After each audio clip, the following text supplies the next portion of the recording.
Messe du jour de la Nativité de notre Seigneur Jésus-Christ. Par amour de Christ et par compassion, nous avons quitté maison et famille pour être témoins de Jésus-Christ. Nous portons De l'équipe de communication de la Société des missionnaires d'Afrique à Rome, nous vous transmettons la bonne nouvelle pour la messe du jour de la Nativité de notre Seigneur Jésus-Christ, afin de nous préparer à la rencontre avec l'Emmanuel. La première lecture est tirée du prophète Isaïe, chapitre 52, versets 7 à 10. Le psaume est le 97-98. La deuxième lecture est extraite de la lettre aux Hébreux, chapitre 1, versets 1 à 6. Enfin, l'Évangile nous est donné par Saint Jean, chapitre 1, versets 1 à 18. Nous vous proposons à présent un texte de notre confrère Tomasz Podrazik pour nous accompagner jusqu'à Bethléem. Ils sont beaux sur les montagnes, les pieds de celui qui apporte la bonne nouvelle, qui annonce la paix. Entendons-nous dans la première lecture d'aujourd'hui.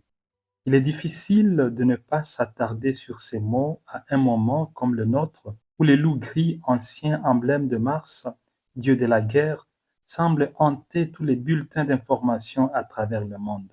Et pourtant, paradoxalement, la paix est redevenue un désir nouveau et urgent.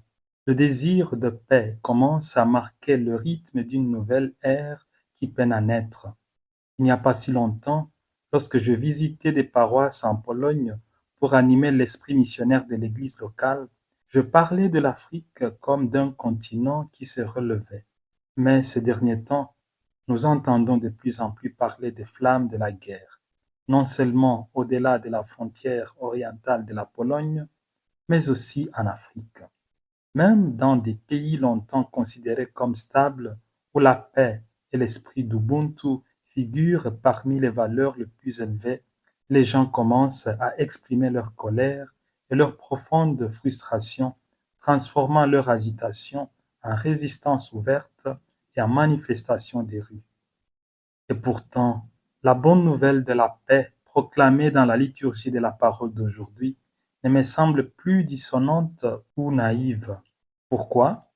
En cette période de l'Avent, j'ai été particulièrement ému par le pèlerinage du pape Léon XIV en Turquie, et puis encore au Liban, un pays que je connais peu, mais qui m'est revenu à l'esprit lorsque j'ai prêché les retraites de l'Avent aux étudiants de l'université de médecine de Lublin. Les étudiants m'ont surpris en plaçant une icône de Saint Charbel dans la chapelle. Ils avaient été inspirés par le pèlerinage du pape sur sa tombe au Liban. Bien que j'avais préparé un thème différent, leurs gestes et nos conversations m'ont fait partager leur fascination. Ils suivaient le pèlerinage papal avec beaucoup plus d'attention que beaucoup de prêtres que je connais.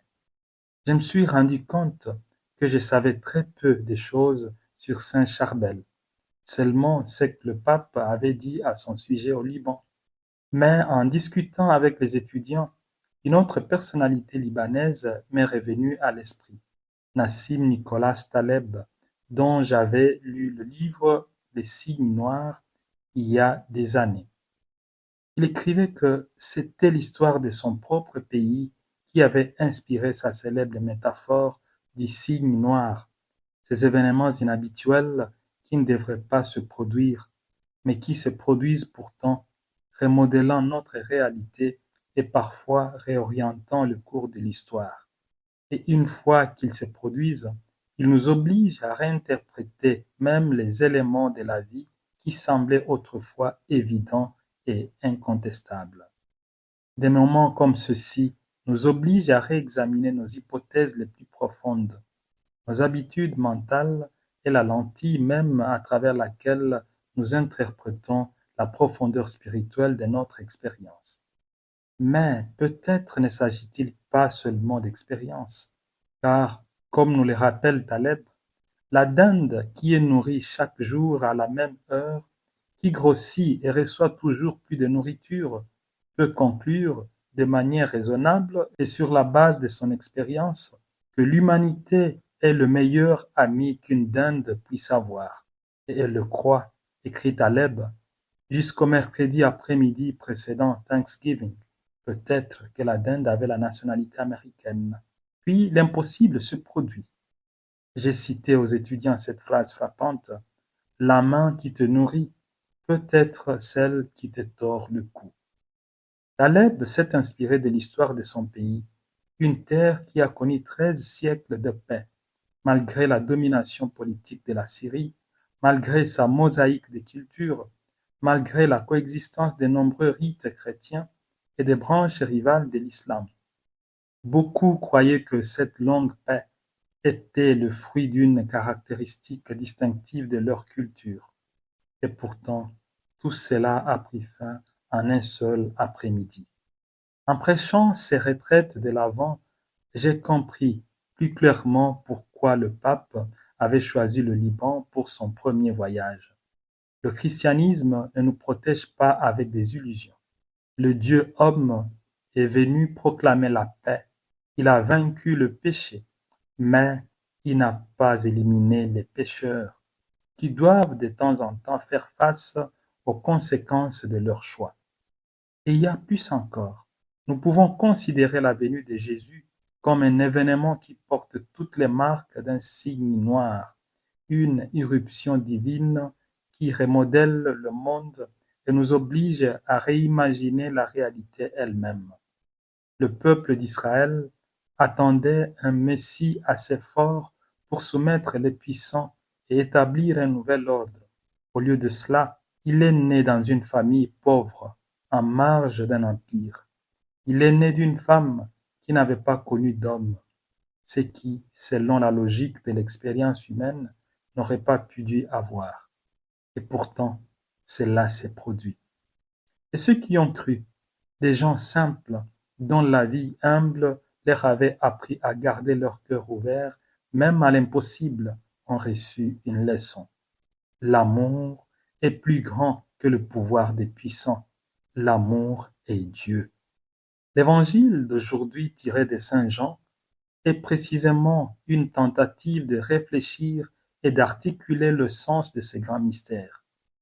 En théologie, nous appelons cela la théologie d'en haut, une invitation à lever les yeux, à interpréter les réalités terrestres à la lumière de l'initiative divine. Mais une telle théologie n'est jamais destinée à être simplement répétée. Elle est destinée à nous inciter, nous, les gens du XXIe siècle, façonnés par des expériences très différentes de celles des contemporains de Jésus, à redécouvrir et à réarticuler le sens de l'entrée de Dieu non seulement dans l'histoire humaine, mais aussi dans notre histoire personnelle. Si nous ne le faisons pas, nous risquons de devenir comme la dinde qui parle de paix le mercredi après-midi avant une fête, quelle que soit la fête, selon la position que nous occupons, le jour où tout est détruit. Texte proposé par Tomasz Podrazik, missionnaire d'Afrique. C'est bien nous